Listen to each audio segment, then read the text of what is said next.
Please go. You and your people, please go. ঘোর অকল্যাণ, ইনি ইস্ট বেঙ্গল সচিব কল্যাণ মজুমদার, আবার সাহিত্যিকও বটে।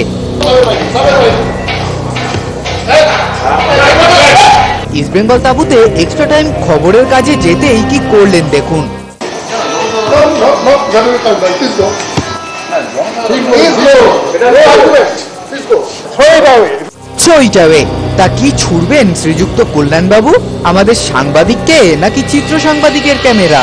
আহা, ইনি তো আবার ইংরেজিতে বলেন। তা কেন এত রাগ আমাদের উপর? আমাদের দোষটা কোথায়? আমরা তো গিয়েছিলাম ক্লাবের নির্বাচন নিয়ে সর্বদলীয় বৈঠকের খবর সংগ্রহের কাজেই। আপনার সাঙ্গপাঙ্গরাও তো দারুণ তৈরি দেখছি।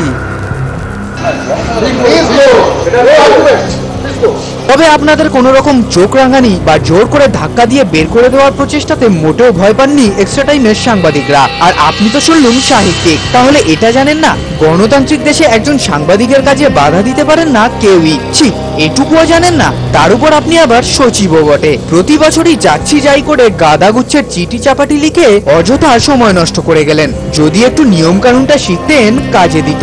আরে এভাবে কোনো সাংবাদিককে আটকানো যায় নাকি? আর ক্লাব, সেখান থেকেই বা তাড়াবেন কি করে? ওটা তো জনগণের ক্লাব, আপনার ব্যক্তিগত বা পৈতৃক সম্পত্তি নয়। আপনার সাঙ্গপাঙ্গরাও এসব জানেন না দেখছি।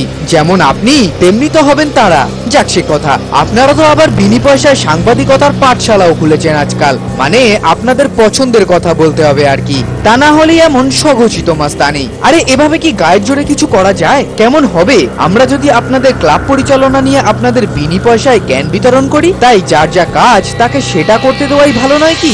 ঘটনাটা ঠিক কি ঘটেছিল এবার তাই শুনুন আমাদের সাংবাদিক গোপাল রায়ের মুখে। ছবিগুলো সবই দেখেছেন, নতুন করে আমার কিছু বলার নেই। তবে এটুকু বলতে পারি যে আমি অনেকদিন ধরে সাংবাদিকতা করছি।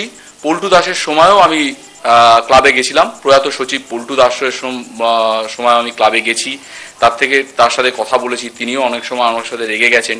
কিন্তু সচিব কল্যাণ মজুমদার যেটা করলেন, যে কর্মরত সাংবাদিকের এবং আমার ক্যামেরাম্যান দেবকুমার সাহার উপরে যেভাবে চড়াও হলেন, এরকম কখনো দেখিনি।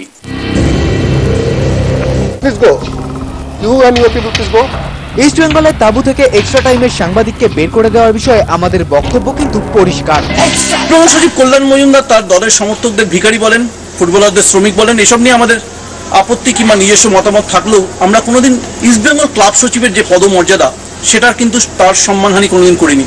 তা সত্ত্বেও আজকে ইস্টবেঙ্গল ক্লাব তাঁবুতে দাঁড়িয়ে তিনি আমাদের প্রতিনিধি গোপাল রায়কে যেভাবে অসম্মান করলেন, যেভাবে ক্লাব লন থেকে ঘাড় ধাক্কা দিয়ে বার করতে উদ্যত হলেন, সে বিষয়টা নিয়ে কিন্তু আমাদের একটা তীব্র প্রতিবাদ থাকছে। আমাদের একই সঙ্গে আরও একটা প্রশ্ন, যে কেন ওরা এত অসহিষ্ণু হচ্ছেন?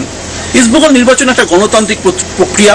সেই প্রক্রিয়ায় ওরা যেমনভাবে রয়েছেন, শাসক দল রয়েছেন, বিরোধী দল রয়েছেন, সেরকমভাবে সংবাদ মাধ্যমের প্রতিনিধিরাও রয়েছেন। আমরা খবর করি, খবর করব। একটা গণতান্ত্রিক প্রক্রিয়া যেভাবে সাংবাদিকরা থাকেন সেরকমভাবেই আমরা আছি, আগামী দিনেও থাকবো। আমার প্রশ্ন হচ্ছে, আমার বিস্মিত লাগছে যে কারণে যে ওরা এত অসহিষ্ণু হয়ে যাচ্ছেন কিভাবে। কিন্তু ক্লাব তাঁবুটা কিন্তু একটা জনসাধারণের ক্লাব, সেখানে একটা নির্বাচন, সেটা কিন্তু একটা গণতান্ত্রিক প্রক্রিয়া। কেউ যদি ভাবেন সেটা কোনো পৈতৃক সম্পত্তি, তারা কিন্তু ভুল করছেন। এবং আমাদের যে প্রতিনিধিরা, যে